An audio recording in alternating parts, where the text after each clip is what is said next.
BNP জাতির সাথে প্রতারণা, ধোঁকা এবং গাদ্দারি করে তাদের যাত্রা শুরু করেছে এবার। আমি সেদিন পার্লামেন্টে বলেছিলাম, গুগু বারবার ধান খেতে আসে, কিন্তু কপাল যখন মন্দ হয় তখন কিন্তু জালে বেঁধে যায়। ইনশাল্লাহ গুগু বেঁধে যাবে, দেরি হবে না ইনশাল্লাহ। আত্মস্বীকৃতির মধ্যে দিয়ে এটা প্রমাণিত হলো যে ইঞ্জিনিয়ারিং এর কথা নির্বাচনে উঠেছে, সেটা সত্য।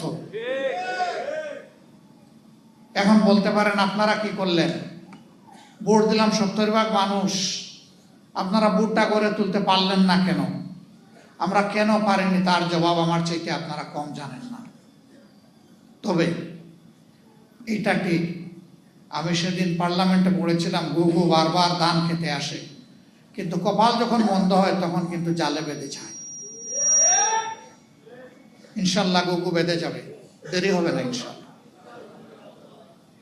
বিএনপি জাতির সাথে প্রতারণা, ধোঁকা এবং গাদ্দারি করে তাদের যাত্রা শুরু করেছে এবার।